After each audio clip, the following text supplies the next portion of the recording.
Good morning students, मैं सौरभ रंजन आपका SST teacher फिर एक बार क्लास 9 के चैप्टर 4 ज्योग्राफी के पार्ट 2 के साथ। बच्चों, ये चैप्टर जिसका हेडिंग ही क्लाइमेट है, इस चैप्टर को हम लोग करने जा रहे हैं। पिछले वीडियोस में बहुत सारी बातें हुई थी कि भाई क्लाइमेट क्या होता है, वेदर क्या होता है।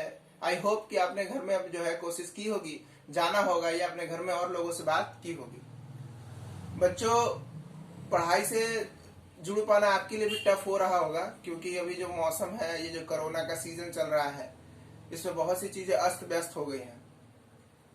लेकिन एक बात याद रखिए कि इसी कोरोना के बीच में कुछ ऐसे भी बच्चे होंगे जो बहुत पढ़ाई करेंगे, और कोरोना के बाद आने वाले 2 साल 3 साल बाद वो बच्चे जो होंगे वो बहुत ऊंचाई पे होंगे।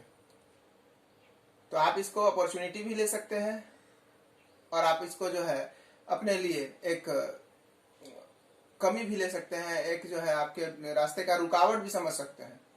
अब ये आप पे है कि आप इसको कमी के रूप में काउंट कर रहे हैं या अपने लिए अपॉर्चुनिटी देख रहे हैं।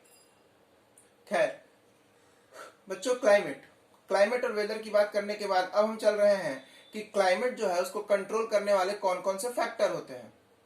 कोई भी क्लाइमेट, किसी भी जगह का क्लाइमेट जो है बहुत सारे फैक्टर पर डिपेंड करता है। तो उसमें से कौन कौन से ऐसे फैक्टर्स हैं जो उसको डायरेक्टली जो है इंटरप्ट करते हैं। तो पहला फैक्टर जो क्लाइमेट को डायरेक्टली छेड़ता है, जो डायरेक्टली उस पर डिपेंड करता है क्लाइमेट, वो है आपका लैटिट्यूड।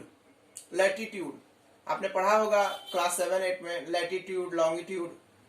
तो लॉन्गिट्यूड और लैटिट्यूड दोनों अलग अलग चीजें हैं। तो लॉन्गिट्यूड जो है वो भी, और लैटिट्यूड वो दोनों। उसमें लैटिट्यूड जो है बहुत हद तक टेम्परेचर के लिए माना जाता है। क्यों? क्योंकि लैटिट्यूड जो है उस पर हमने देखा है, अभी मैं आपको एक मैप दिखाऊं कि अगर हम मान लेते हैं ये हमारा अर्थ है, तो लैटिट्यूड जो है उसको डिवाइड करता है।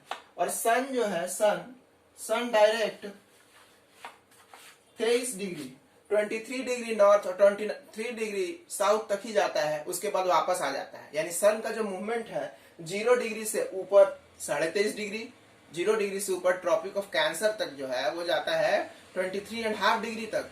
फिर वो वापस आ जाता है 0 डिग्री पे, फिर वो नीचे जाता है। यानी अगर आप पेंडुलम की जो घड़ी देखते हैं, पेंडुलम वाली घड़ी कि बीच है, बीच से इधर गए, फिर यहाँ आए, फिर इधर गए, फिर यहाँ आए, फिर इधर गए, फिर यहाँ आए, फिर इधर गए। यानी सन का भी अर्थ के साथ कुछ ऐसा ही है। 0 डिग्री से सन जो है 23 डिग्री अप, फिर 0 डिग्री, फिर 23 डिग्री डाउन। तो अर्थ का रोटेशन कहीं ना कहीं इसी सामने सन का जो है लाइट डायरेक्टली अर्थ को मिलता है। यही कारण है कि इस एरिया में जो है बहुत हद तक गर्मी होती है, क्योंकि अर्थ पे जो है सन की लाइटें डायरेक्ट आती हैं। डायरेक्ट आने से बहुत ज्यादा हीट अर्थ के इस एरिया में होता है, और हीट के चलते यहाँ पे बहुत अधिक गर्मी भी होती है। और जब गर्मी होगी तो टेम्परेचर जो है अपने आप हल्का हो जाएगा, अपने आप जो है हाई टेम्परेचर नहीं रहेगा। तो हाई टेम्परेचर होगा और लो प्रेशर होगा, जिसके चलते इस एरिया में बरसातें भी बहुत होती हैं, रेनफॉल भी बहुत होता है। अब दूसरा जो है एल्टीट्यूड भी कहीं ना कहीं क्लाइमेट को बहुत हद तक क्लाइमेट पे अपना असर डालता है। एल्टीट्यूड की जब हम बात करेंगे तो ऊंचाई जो है, हाइट जो है, एक बहुत बड़ा फैक्टर है कि सी लेवल से, कोई भी चीज को मेजर करने के लिए हम जो है वर्ल्ड में सी का सहारा लेते हैं कि समुद्र जो है सबसे डेप्थ में है, गहरा है। तो सी लेवल से आप कितनी ऊंचाई पे है, ये भी बहुत हद तक डिपेंड करता है कि आपके यहाँ कैसा क्लाइमेट होगा। आप बहुत नीचे हैं तो अलग क्लाइमेट होगा, आप बहुत ऊपर हैं तो भी अलग होगा। क्यों? क्योंकि हर जगह का प्रेशर बदल जाता है, एयर प्रेशर जो है वो बदल जाता है। इसके बाद जो है प्रेशर ऑफ विंड, कि किस डायरेक्शन में, किस एरिया में विंड का प्रेशर अधिक है, इस पर भी डिपेंड करता है कि आपके यहाँ क्लाइमेट कैसा होगा। अगर हम प्रेशर ऑफ विंड की बात करें तो आप देखते हैं कि हमारे आसपास में, हम जहाँ रहते हैं इस बिहार में, यहाँ पे प्रेशर ऑफ विंड नॉर्मल है। वही आप जो है साइक्लोनिक एरिया में चले जाएं, जहाँ बहुत साइक्लोन आते हैं। उड़ीसा का जो तट है, उड़ीसा के बाद आपका वेस्ट बंगाल वाला, यानी बे ऑफ बंगाल को ही ले लीजिए, सऊदी अरबिया को, सॉरी बच्चों, अरेबियन सी को ले लीजिए।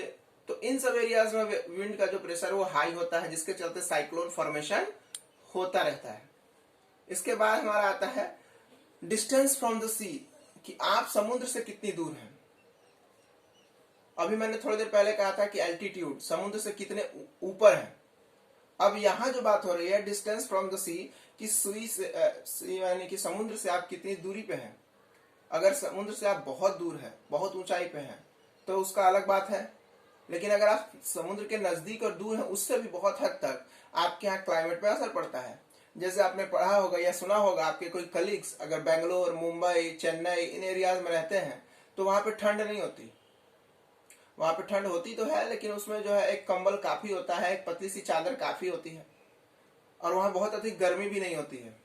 क्यों? क्योंकि दिन रात सन के रेस के आ जाने से समुद्र से हवाएं जो है, समुद्र के ऊपर लाइटिंग आती है, समुद्र से पानी जो है इवेपोरेट होता है, और हवाओं में पानी नमी आ जाती है, और नमी के चलते ना तो कभी गर्मी बहुत अधिक हो पाती है और ना ही कभी बरसात बहुत अधिक हो पाता है। तो अब आप देख पा रहे हैं कि समुद्र से जो नजदीक का इलाका है, सटा हुआ इलाका है, मुंबई, कर्नाटक, तमिलनाडु, केरला, उड़ीसा, बेंगलोर, आंध्र प्रदेश, तो इन सब एरियाज में ठंड बहुत अधिक नहीं होती है। उसी तरह गर्मी भी बहुत अधिक नहीं होती है। कारण क्या है? क्योंकि समुद्र का पानी जो है वो इवेपोरेट होकर ऊपर जा रहा है, और जब वो ऊपर जा रहा है तो हवाओं में मिल जा रहा है, और मिलकर आसपास के एरियाज को ठंडा रखता है, आसपास के एरिया को हमेशा ठंडा रखता है। ठीक इसका उल्टा ठंड में होती है कि समुद्र का पानी चूंकि गर्म होता है, तो सर समुद्र का पानी गर्म हो जाता है। अरे बच्चे, गर्म होता नहीं है कंपेयर टू अर्थ, क्योंकि अर्थ उस समय बहुत ठंडी हो जाती है। जो हमारा अर्थ है, चूंकि हमारा एशिया की जो हवाएं हैं, वेस्ट एशिया की जो हवाएं हैं हमारी तरफ आती हैं, और हवाएं आकर हमारे धरती को ठंडा कर देती है। हिमालय एकदम ठंडा हो जाता है, बिहार तक का एरिया ये सब बिल्कुल ठंडा हो जाता है। तो compare to water, compare to sea water, हमारा जो एरिया है वो ठंडा हो जाता है। और इसी ठंडा हो जाने के चलते जो है हमारे यहाँ जो है टेम्परेचर जो होता है लो हो जाता है और प्रेशर हाई हो जाता है, और समुद्र की तरफ जो है टेम्परेचर लो और प्रेशर हाई हो जाता है। तो कहीं ना कहीं बच्चों, सी से आप कितने दूरी पे हैं उससे बहुत हद तक हम पे इम्पैक्ट पड़ता है। अब हम जो है लास्ट बात करेंगे direction of the mountain range, कि आपके यहाँ माउंटेन रेंजेस हैं तो ठीक है, नहीं है तो बात ही खत्म। लेकिन अगर है तो उसके डायरेक्शन पे भी आपके क्लाइमेट पे असर पड़ता है। हमारे यहाँ इंडिया में बहुत सारे स्टेट हैं जहाँ माउंटेन्स हैं, और माउंटेन्स के होने से वहाँ रेनफॉल होता है। लेकिन आपने एक स्टेट का नाम सुना है, वो है राजस्थान। राजस्थान में माउंटेन है अरावली रेंज। अरावली जो है गुजरात से शुरू होकर दिल्ली तक जाती है। ये दुनिया की सबसे पुरानी वेदर्ड माउंटेन है, और इसके होने के बाद भी राजस्थान में बिल्कुल वाटरिंग नहीं होता है। बिल्कुल आप जानते हैं सूखा प्रदेश है। तो उसका कारण यही है कि माउंटेन है तो, लेकिन उसका जो डायरेक्शन है, उसका जो शेप है वो पैरेलल हो जाता है। बच्चों, वो माउंटेन कुछ ऐसे है, माउंटेन जो है कुछ ऐसे है, और हवाएं जो है, विंड जो है उसके बगल से पैरेलली निकल जाती हैं। आप देखिए हवाएं उसके पैरेलल निकल जा रही हैं, टकरा नहीं रही हैं, जिसके कारण क्या हो रहा है कि हवाएं आ तो रही हैं, लेकिन माउंटेन से न टकराने के चलते वहां बरसात नहीं हो रही। आप बांग्लादेश का एक एग्जांपल ले लीजिए। बांग्लादेश को नदियों का देश कहा जाता है, बाढ़ वहां आम बात है, लेकिन आपको बता दें कि बांग्लादेश में एक भी पहाड़ नहीं है, और बरसात वहां बिल्कुल नहीं होती है। तो जिस देश में जहां बिल्कुल बरसात नहीं होती है, वहां पे एक तरह से कहिए बाढ़ का आ जाना आश्चर्यजनक है। लेकिन इसके पीछे रीजन है हमारा गारो खासी जयंतियां, जो मेघालय की पहाड़ियां हैं।